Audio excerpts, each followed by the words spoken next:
Today I'm going to cover a topic that I want to call religious procrastination. And I also want to cover the distractions in life. I believe many of us, including myself, are falling into the trap of being distracted by our worldly things and distractions. So, before I begin, I just want to clarify what procrastination actually means. So, procrastination just means, simply put, delaying or postponing an action to a later time. And in terms of Islam, it's delaying our salah, it's delaying our strive to Allah. It's saying it's okay for me now to not be religious, but later on be religious. This is a wrong concept to think about, really. We should be striving towards Allah throughout our whole life. Because we can never guarantee a 70 years, 80 years, 100 years being alive. We could die at any instant. So we always need to be striving towards Allah. For example, there's a very popular video of this person reading Quran and then he passes away during the reading of the Quran. We never know when we're going to die. So it's important to always be striving towards Allah and not leave it till the last minute. So, how are we really spending our time in a life filled with distractions? Are we keeping God in our mind? Or are we straying from God because we're occupying our mind with distractions of this dunya? Now, when we are small, these distractions are maybe entertainment. When we are older in our youth, it's our studies in school. When we are in our adulthood, it's work. There's always going to be a distraction throughout our life, and we need to be always striving for Allah. We can't leave it. Imam Ali alayhi salam said there are two things which people do not recognize the greatness of until they lose them. The first of which is their youth, and the second is their good health. Now, the youth is as important as our health, as seen by this hadith. So, we need to dedicate when we are small to Allah, as well as when we are older. We can't just dedicate when we are older. In the Quran, in Surah Al-Hadid, ayah 20, it says, Bismillah ar-Rahman ar-Rahim. اعلموا إن الحياة الدنيا لعب ولهو وزينة ونفاخر بينكم وتكاثر في الأموال والأولاد.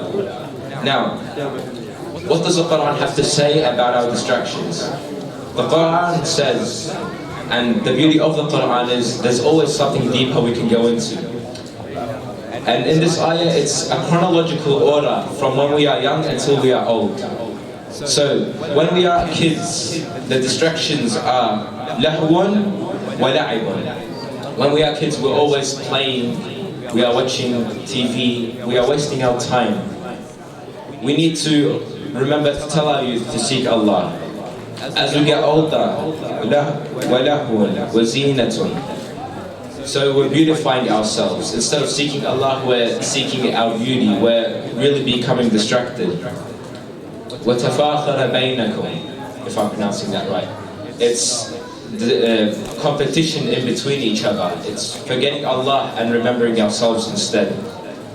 And as we grow older, وَتَكَاثُرُ فِي الْأَمْوَالِ وَالْأَوْلَادِ, we are seeking money instead of Allah. We are seeking our kids instead of Allah.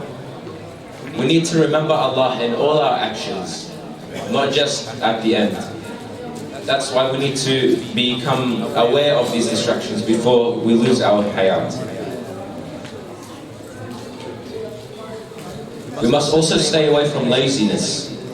Imam Ali alayhi salam said, I warn of laziness as if he who becomes lazy will not be able to give Allah His right.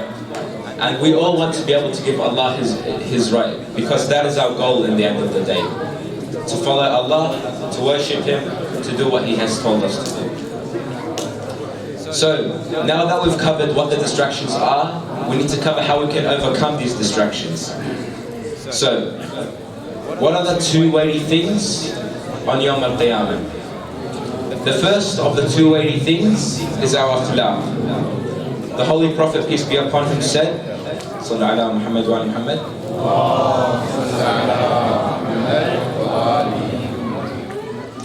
There is nothing better placed in the balance of a man on the day of resurrection, better than good manners, his akhlaq. The importance of akhlaq is because no matter how good our actions are, we always need to remember the outside people, they always see what our akhlaq are, how our manners are. It's one of the best ways to bring people to Islam. People look at how good this Muslim is, they want to become like that Muslim. They want to follow Islam. That's why akhlaq is so important, and that's why we always saw the Prophet having such good akhlaq.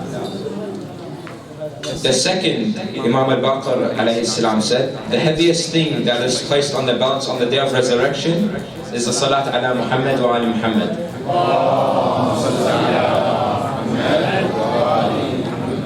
So we should always be saying salawat. We should never forget Allah. We should always remember to say the salawat as much as we can, because it is one of the most heaviest things on the Day of Judgment.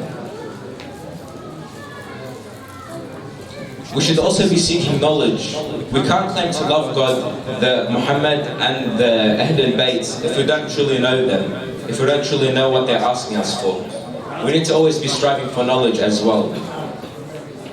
Imam Hussein never strayed from seeking knowledge. He never strayed from remembering Allah.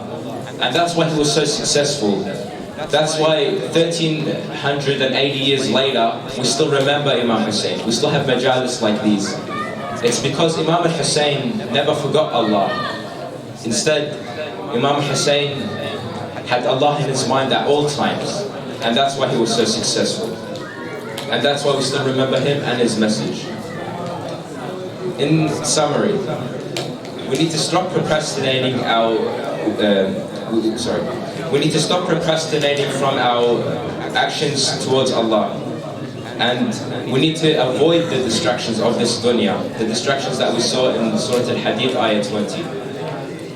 And the best things to do, the best things that will help us on the Day of Judgment is our good akhlaq and our salawat. And we realize that the Imam was successful because he done these things. And thank you for listening. Sallu ala Muhammad wa ali Muhammad.